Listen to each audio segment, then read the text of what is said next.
오늘 함께 은혜 받을 하나님의 말씀은 마태복음 6장의 말씀입니다.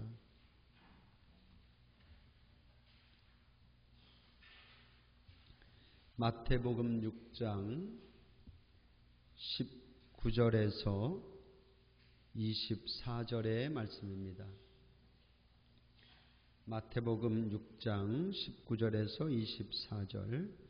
너희를 위하여 보물을 땅에 쌓아두지 말라. 거기는 좀과 동록이 해하며 도둑이 구멍을 뚫고 도둑질하느니라. 오직 너희를 위하여 보물을 하늘에 쌓아두라. 거기는 좀이나 동록이 해하지 못하며 도둑이 구멍을 뚫지도 못하고 도둑질도 못하느니라.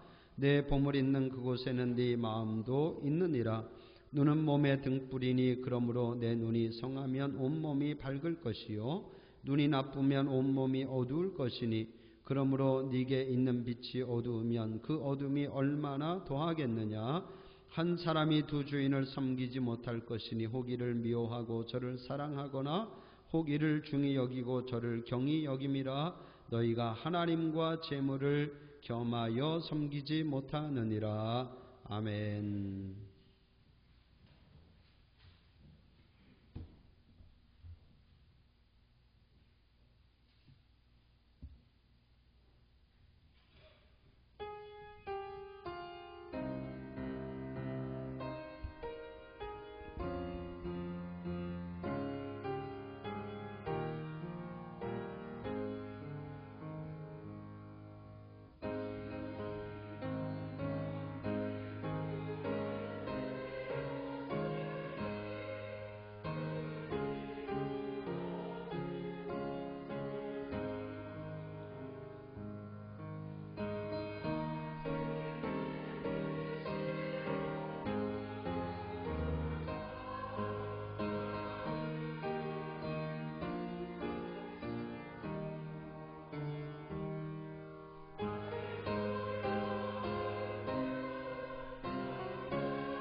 할렐루야.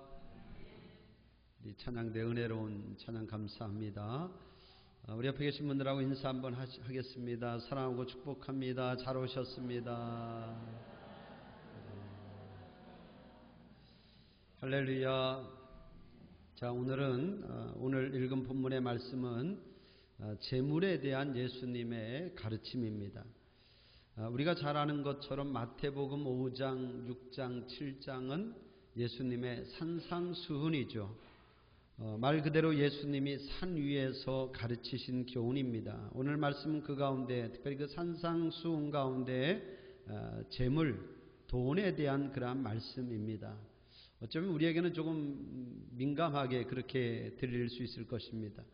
사실 물질에 대한 말씀 전하는 자도 부담이 되고 듣는 여러분도 좀 부담 될지 모르겠습니다.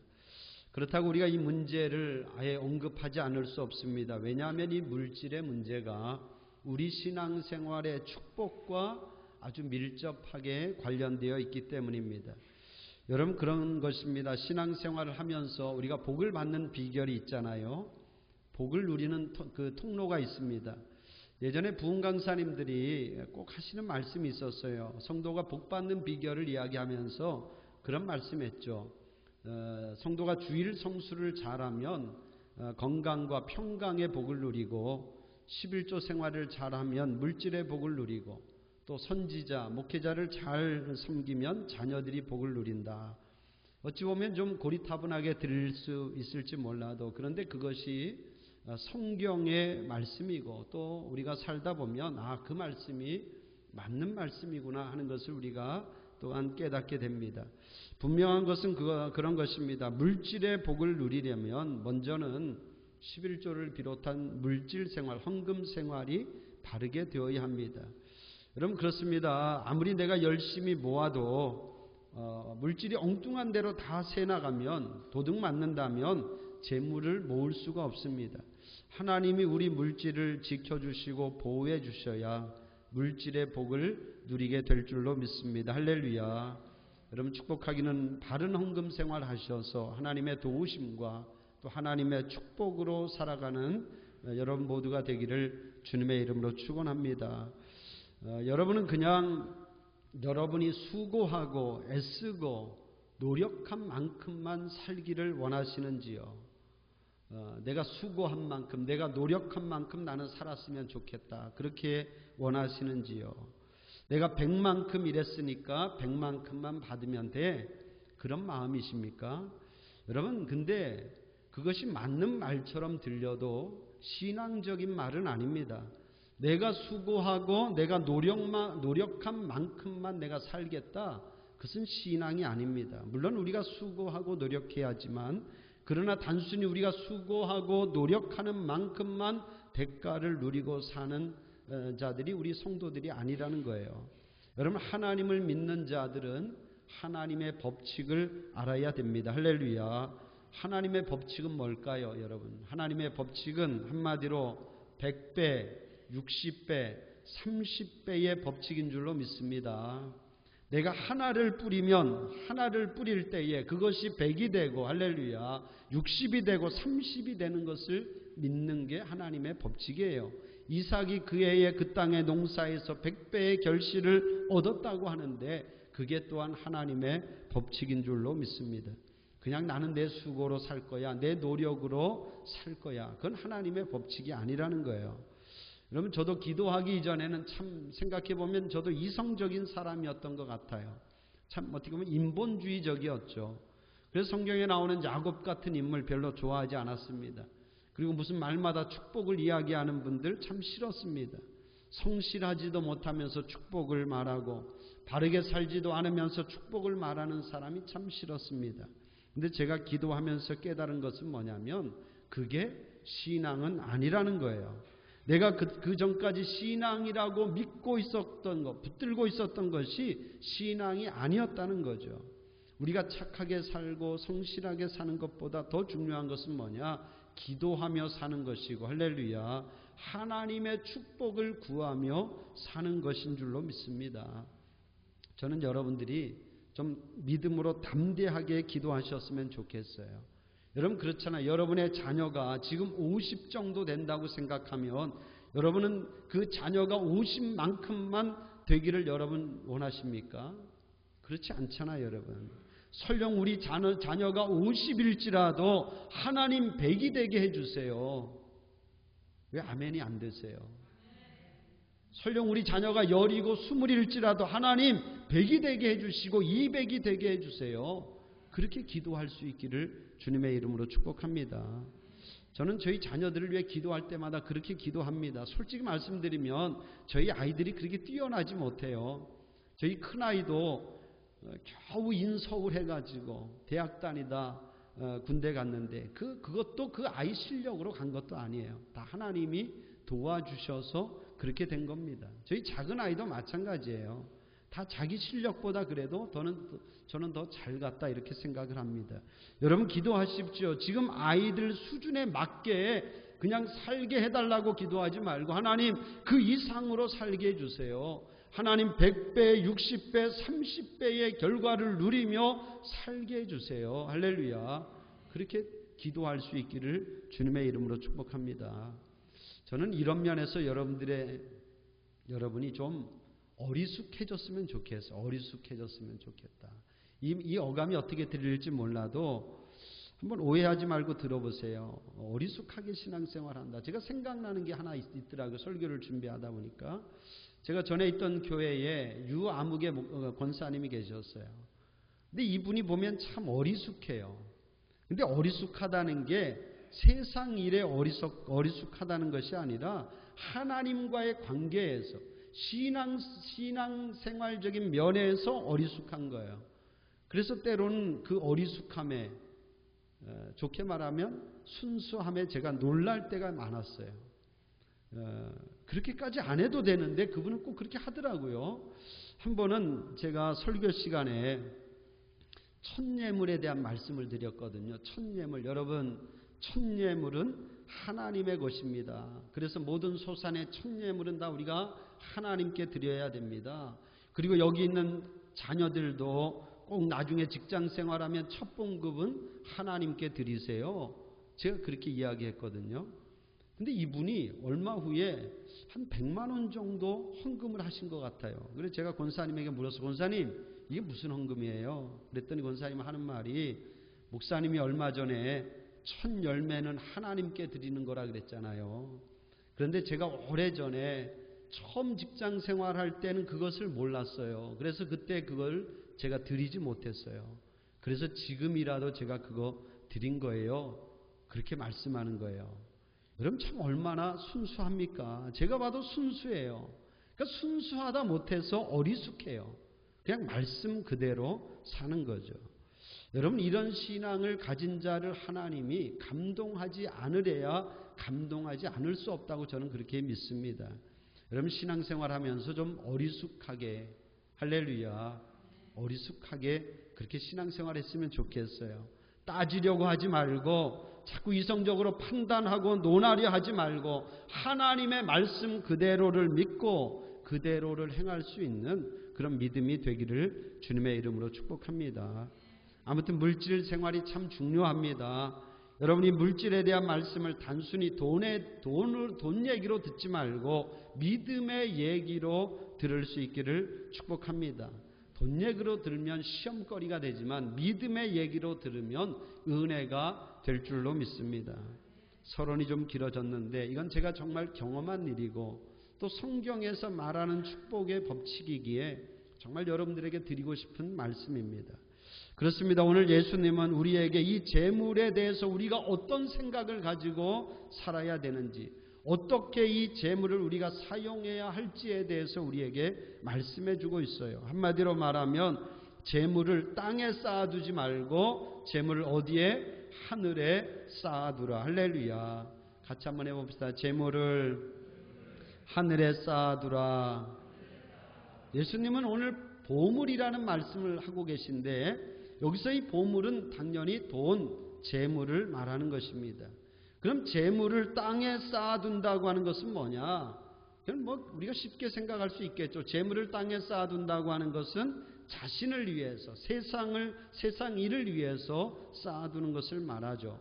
반면에 재물을 하늘에 쌓아두는 것은 하나님을 위해서 쌓는 것을 말할 것입니다. 재물을 땅에 쌓지 말고 하늘에 쌓으라. 어찌 보면 참 어려운 이야기일 수 있어요. 그럼 믿는 자들은 재물을 가지고 나를 위해서 또 우리 가족을 위해서 써서는 안 되는가? 그런 건 아닐 것입니다.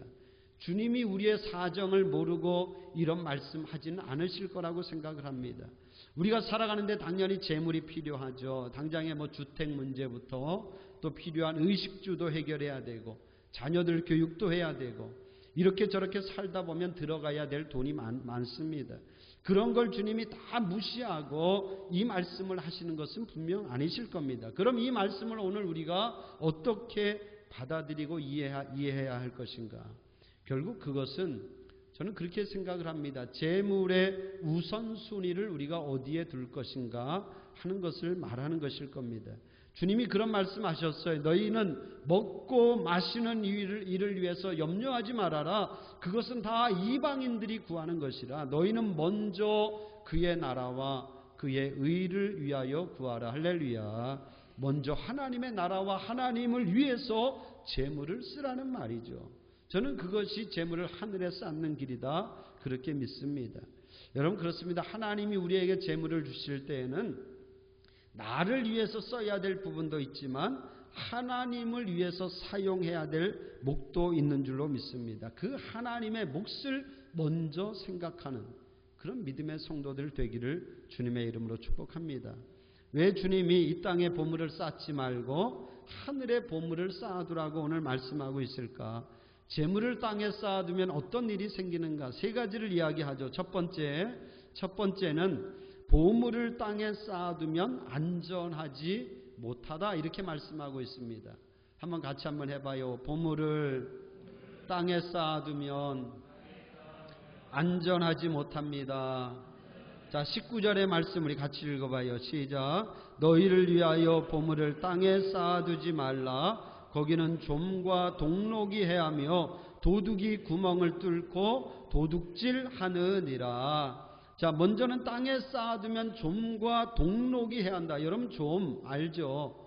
우리가 예를 들어서 옷장이나 서랍에 보관하다 보면 때로는 좀벌레가 와서 옷을 상하게 할 때가 있어요. 그러니까 아무리 비싼 옷도 잘 관리하지 않으면 좀 먹게 되면 그 옷이 쓸모없게 된다고 하는 그런 이야기죠. 동록이 해야 한다.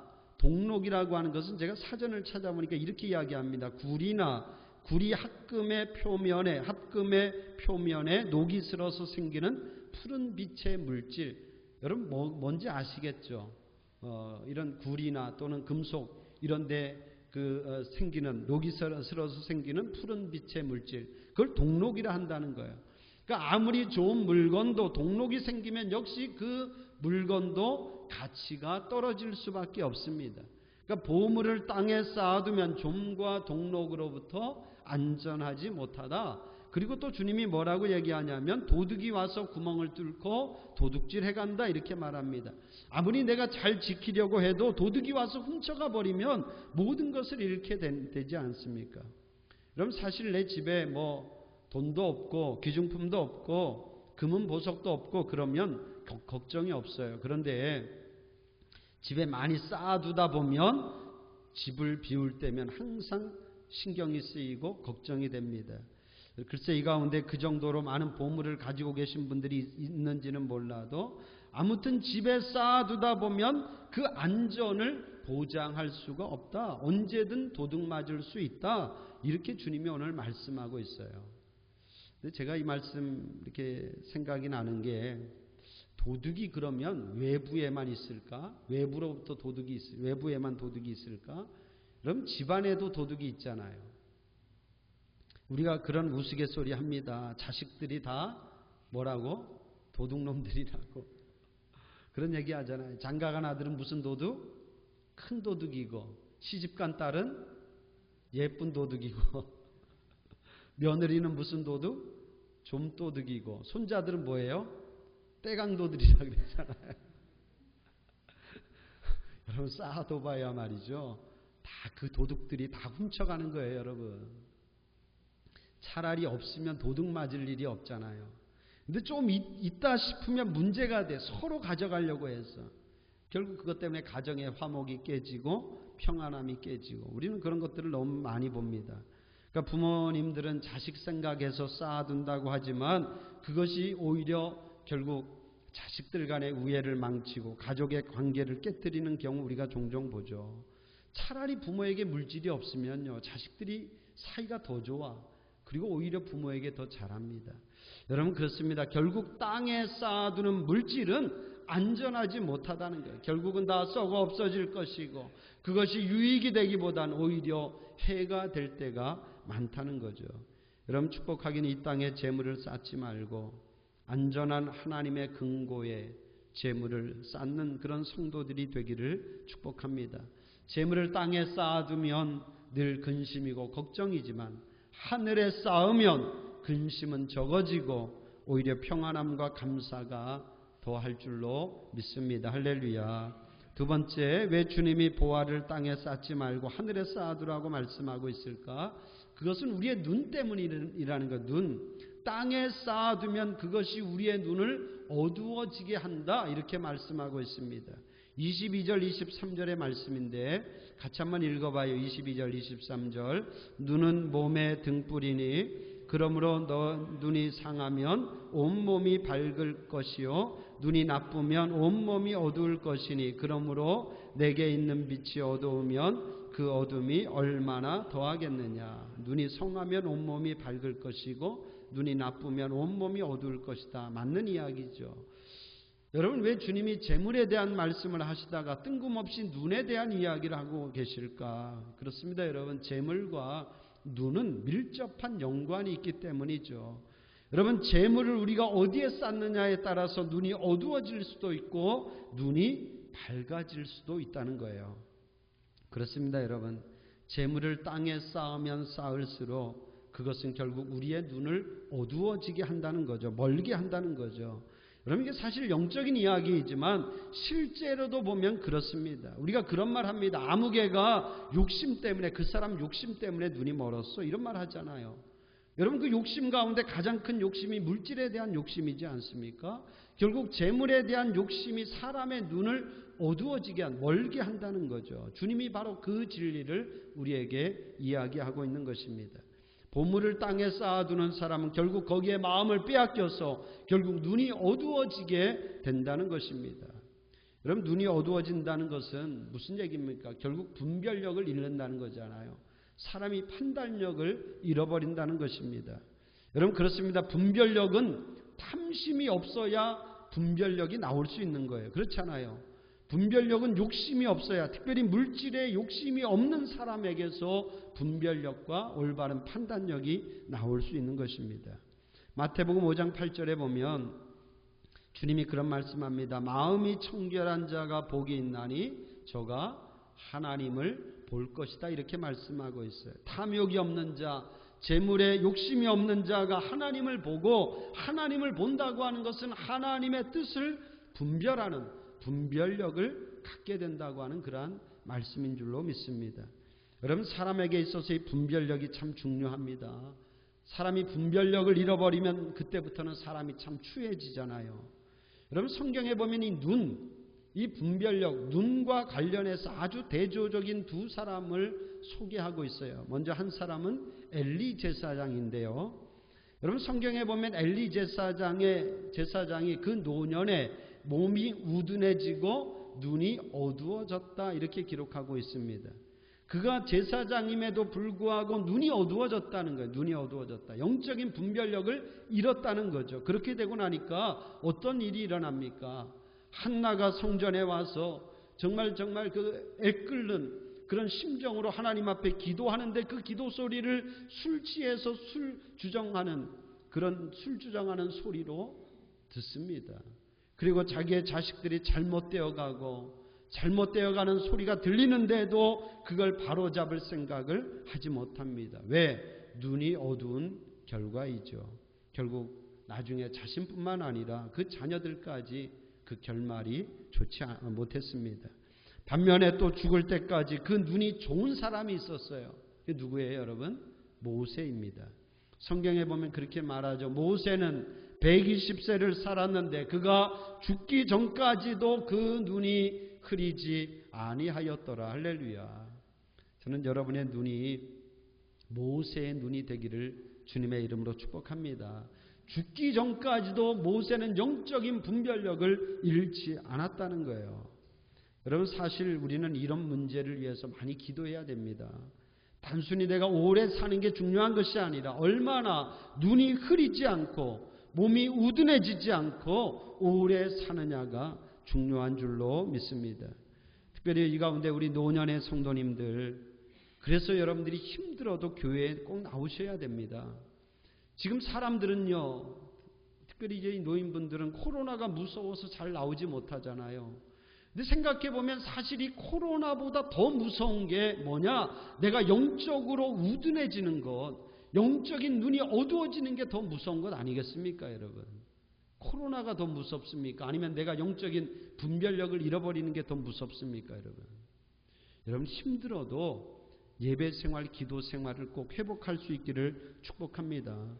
영적으로 우둔해지지 않으려면, 눈이 어두워지지 않으려면 주일 성수해야 되는 것이고, 수요 예배, 금요 기도회, 새벽 제단 쌓아야 될 줄로 믿습니다. 여러분 꼭 축복합니다. 다시 예배 생활, 기도 생활 꼭 회복할 수 있기를 주님의 이름으로 축원합니다. 수요일도 나오고 금요 기도에도 나오고 새벽에도 나오고 할렐루야. 그러면 하나님이 그 눈과 그 몸을 지켜주실 줄로 믿습니다. 그리고 또 하나, 재물에 대한 욕심을 버려야 된다. 재물에 대한 욕심. 사람이 재물에 대한 욕심을 버리지 않으면 그 눈이 선명해질 수가 없어요. 나이 들면서까지 너무 돈돈하면서 살지 말고, 자녀들에게 뭘 그렇게 많이 남겨주려고 하지 말고, 부모님들이 좀 지혜로울 필요가 있죠. 자녀들에게 물질을 어떻게 하나님 앞에 쌓는가를 꼭 몸으로 실천하며 보여줄 수 있기를 주님의 이름으로 축복합니다. 땅에 쌓는 모습이 아니라 하늘에 쌓는 그런 모습을 보여주십시오. 그래야 여러분 눈도 건강하고 자녀들의 눈도 흐리지 않을 수 있습니다. 마지막 세 번째, 주님이 물질을 땅에 쌓아두지 말라고 말하는 이유는 뭐냐? 물질을 땅에 쌓아두면 둘수록 하나님을 온전히 섬길 수 없다. 이렇게 말씀하고요. 하나님을 온전히 섬길 수 없다. 자, 24절의 말씀 우리 같이 읽어봐. 24절 시작. 한 사람이 두 주인을 섬기지 못할 것이니 혹 이를 미워하고 저를 사랑하거나 혹 이를 중히 여기고 저를 경히 여김이라. 너희가 하나님과 재물을 겸하여 섬기지 못하느니라. 하나님과 재물을 겸하여 섬기지 못한다. 주님의 말씀이죠.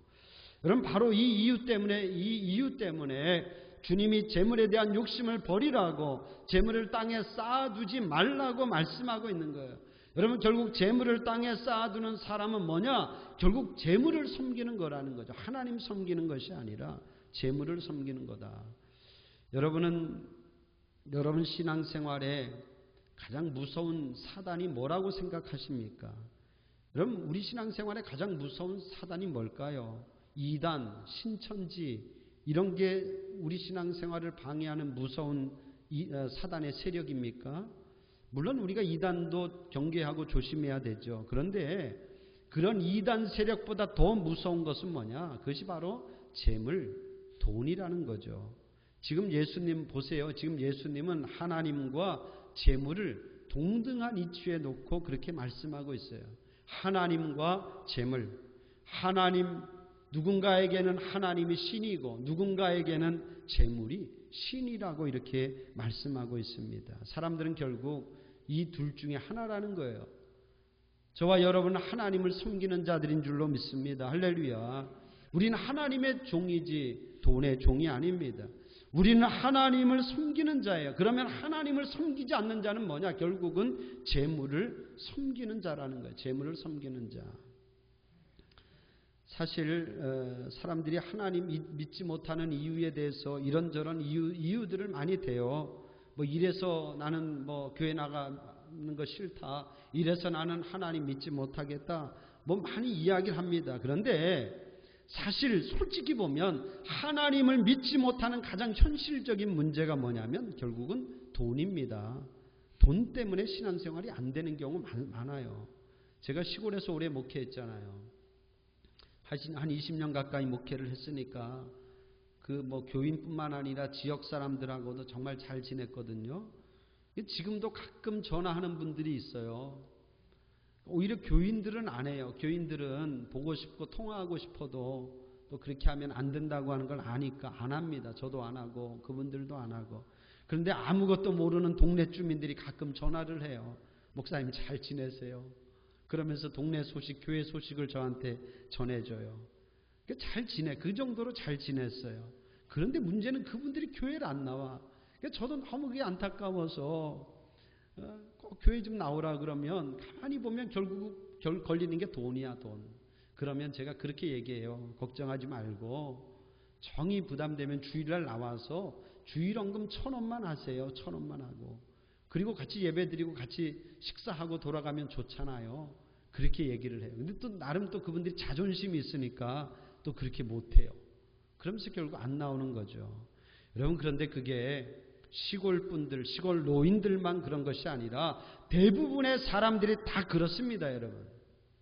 이런저런 말을 많이 하지만 결국은 돈이 아까워서 못 나오는 거예요.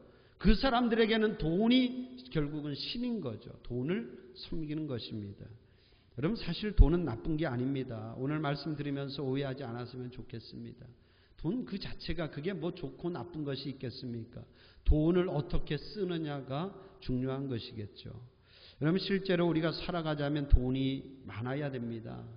돈이 있어야 되고 돈이 많으면 좋죠. 저도 좀 돈이 많았으면 좋겠어요. 여러분도 다 돈이 많아지기를 축복합니다. 할렐루야. 다 잘 돼서 부자 되십시오. 그리고 헌금도 좀 많이 하시고. 할렐루야. 돈 많이 벌어서 11조 많이 하시고. 여러분 그렇잖아요. 이왕이면 돈 많이 벌어서 1,000만 원 벌어서 100만 원 11조 하는 게 좋잖아요. 여러분 돈 많이 벌어서 헌금도 많이 하시고 또 그리고 저희 용돈도 좀 주시고. 이건 또 아멘이 안 되네. 저는 여러분이 잘 돼야 저도 잘 되는 거예요. 목사는 성도들의 11조로 사는 것이고 성도들의 사랑을 받으며 사는 게 목사잖아요. 여러분도 잘 되고 또 저도 잘 되고 할렐루야. 그랬으면 좋겠어요. 근데 주님이 우리에게 돈 많이 벌지 말라 이렇게 말씀하진 않습니다. 부자 되지 말아라 이렇게 말씀하지 않아요. 성경은 분명 우리에게 물질의 축복에 대한 말씀 많이 하잖아요, 여러분. 물질의 축복을 받으라고 이야기합니다. 너희의 떡반죽 그릇이 차고 넘치기를 원하고 너희의 물질의 창고가 차고 넘치기를 원한다. 이게 성경의 말씀이에요. 성경은 아까도 말씀드린 것처럼 물질의 100배의 축복을 받으라고 그렇게 분명히 말씀하고 있습니다. 여러분 다 물질의 축복을 많이 받으십시오. 그리고 중요한 것은 그 주님이 주신 물질을 주님을 위해서 사용할 수 있기를 주님의 이름으로 축복합니다. 할 수 있거든 교회도 세우고 또 아멘이 안 돼. 큰일 날 것 같으니까. 할 수 있거든 교회도 좀 세우고 선교하는 일도 좀 하고 장학금도 좀 하고 말이죠. 그게 하늘의 보화를 쌓는 길이다. 여러분 서울의 상계동에 가면 상계동 슈바이처라고 하는 분이 있었어요. 상계동 슈바이처. 김경희 장로님이고 서울 정동교회 원로 장로님인데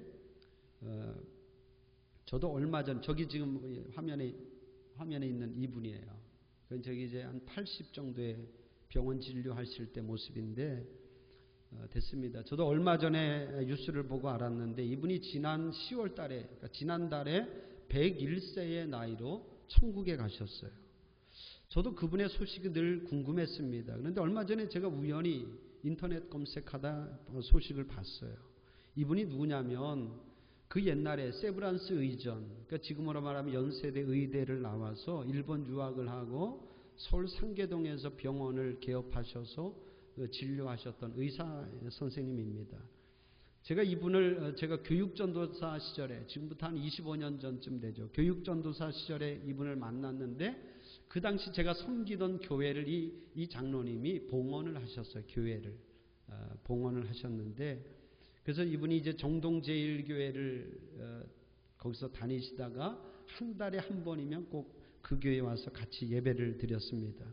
근데 이분이 교회만 봉헌한 것이 아니라 당신의 모교인 연세대학교에도 상당한 수십억의 그런 재산을 기부하고, 그리고 그 옛날에 이 상계동, 그 옛날에 참 그 판자촌들, 저도 가봤는데 그 상계동 그쪽 산 위로 가면 판자촌들이 있는데 그 판자촌을 다니면서 가난한 사람들을 무료 진료를 해주셨어요. 그리고 어려운 학생들, 지금은 이제 다 이렇게 무상교육이지만 그때는 다 학비를 냈잖아요. 어려운 학생들 다 장학금을 줬어요. 제가 그 장학사업, 그분이 했던 읍명장학회라고 하는 그 장학사업 제가 실무를 맡아서 한 2년 정도를 했거든요. 그래서 그분의 삶을 제가 잘 압니다. 정말 검소하시고 탐심이 없습니다. 제가 이분을 만났을 때 근 80이 다 되었는데, 80이 다 된 노인분인데도 오전 진료를 마치면 점심시간을 이용해서 무료 진료를 가는 거예요. 그 1시간 반 정도 시간을 무료 진료를 가요. 그러니까 차 안에서 빵하고 우유 그걸로 이제 점심을 때우고는, 그리고는 판자촌에 가서 그 어려운 사람들, 병원에도 올 수 없는 그 어려운 사람들을 돌보아 주셨습니다. 정말 훌륭하신 분이에요. 정말 어려운 학생들을 위해서 장학금을 또 기부해서 그 학생들을 격려하고 학업할 수 있도록 도와주고. 근데 이분이 그런 어떤 물질관을 가지고 자기는 늘 하나님의 청지기다, 할렐루야, 이런 물질관을 가지고 사셨어요. 그러니까 당시 하나님이 그분에게 많은 물질을 주셨는데 이 물질을 나는 하나님을 위해서 관리하는 청지기일 뿐이야. 그래서 그 자녀들에게 물질을 남기지 않았어요. 다 지금 말씀드린 것처럼 교회를 봉헌하고, 또 어려운 사람들 무상진료하고, 그리고 어려운 학생들은 장학금으로 쓰면서 그렇게 하나님 주신 물질을 주님을 위해서 사용하시다가 그렇게 장수하는 복을 누리고 그렇게 천국으로 가셨습니다. 저는 정말 이런 믿음의 청부들이 많이 좀 나왔으면 좋겠다. 할렐루야. 저는 우리 교회에서도 이런 믿음의 청부들이 많이 나올 수 있기를 주님의 이름으로 축복합니다. 그게 우리가 물질을 하늘에 쌓는 길이다. 저는 그렇게 믿습니다. 마지막으로 제가 한 말씀만 더 드리고 마치겠습니다. 어쩌면 광고 겸해서 한 말씀 더 드리려고 하는데요. 저희가 이제 다다음 주 22일 날을 추수감사절로 지키려고 합니다. 올해는 어떻게 이 추수감사절을 지켜야 할까 제가 기도하면서 하나님의 지혜를 구했습니다. 그렇잖아요. 올해는 정기음악회도 우리가 못하고 그냥 뭐 조용히 보내야 될까 그 생각하다가 그래도 하나님이 선교하는 일만큼은 계속하라, 이런 감동을 주셨습니다. 제가 대성교회에 와서 추수감사절 보내고 우리가 그 헌금의 일부를 지방의 어려운 교회들과 나누었습니다. 그래 매년 조금씩 발전해서 작년에는 우리가 5개 교회를 선정해서 한 200만 원 정도 되는 그런 선교비를 드리고 또 저녁 식사 대접하고 선물도 드렸습니다. 사실 올해는 우리가 넉넉하진 않습니다. 코로나 때문에 성도들이 또 예배 생활을 잘 못하다 보니까 헌금이 작년만큼 되진 않아요. 그래서 그냥 지나가야 되나 생각했는데 그래도 하나님이 선교하는 일만큼은 계속했으면 좋겠다, 이런 마음을 주셨습니다. 그리고 이왕 하는 것 올해는 작년보다 더 많은 교회를 선정해서 더 많은 제가 선교비를 드리고 싶습니다. 여러분, 이게 우리가 넉넉해서 하려고 하는 게 아니에요. 우리가 더 좋은 일에 하나님이 주신 물질을 쓰면 하나님은 우리에게 더 큰 복을 주실 줄로 믿고 행하려고 합니다. 할렐루야. 그런 믿음으로 하려고 합니다. 올해는 더 잘 준비해서 해보려고 해요. 그래서 추수감사절 저녁에 우리가 선교하는 그런 가정, 목사님들 가정, 목사님, 사모님 또 자녀들 다 우리 교회로 초대해서 서로 같이 인사도 하고 또 그 교회 상황도 좀 듣고 같이 기도하고 또 우리가 선교비도 전달하고 또 선물도 좀 풍성하게 드리고 저녁 식사까지 대접해서 최선을 다해서 한번 섬겨보려고 합니다. 여러분도 이 선한 취지를 기억해 주시고 또 많이 기도해 주시고 또 참여해 주시면 감사하겠습니다. 혹이라도 이분들을 위해서 내가 무슨 선물을 드리고 싶다, 그런 분 마음에 감동이 있으면 저에게도 또 말씀해 주세요. 아무튼 저는 이게 우리가 또 우리 교회가 하늘의 보물을 쌓는 길이다. 그렇게 말씀드리고 싶습니다. 여러분 부탁드리기는 먼저 우리가 하나님 앞에 최선을 다해서 추수감사 예물을 드려야 합니다. 우리가 선교하기 위해서 추수감사 예물 드리는 것이 아니라 그렇잖아요, 여러분. 사실 추수감사절은 1년 중에 가장 큰 감사의 절기입니다. 결국 그 예물이 우리의 감사의 크기이고 마음이죠. 여러분 그것을 하늘의 보물을 쌓는 그것이 하늘의 보물을 쌓는 길인 줄로 믿습니다.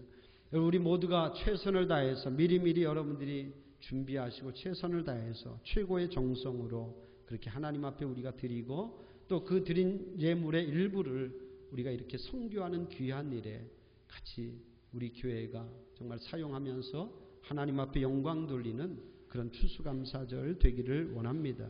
이제 말씀을 끝내겠습니다. 보물을 땅에 쌓지 말고 하늘에 쌓아두라. 사랑하는 성도 여러분, 주님이 말씀하고 있어요. 땅에 쌓는 물질은 재물은 안전하지 못하다는 거예요. 결국 그것은 없어질 것이고 그게 우리에게 유익을 주기보다 해가 될 때가 많다는 거죠. 그리고 그것이 우리의 눈을 어둡게 하고 결국 땅에 재물을 쌓다 보면 하나님을 섬기는 것이 아니라 결국 재물을 섬기는 자가 된다. 이렇게 말씀하고 있습니다. 축복하기는 하늘 창고에 하늘 금고에 재물을 쌓아가는 저와 여러분 우리 모두의 믿음이 될 수 있기를 주님의 이름으로 간절히 축복합니다. 기도하겠습니다.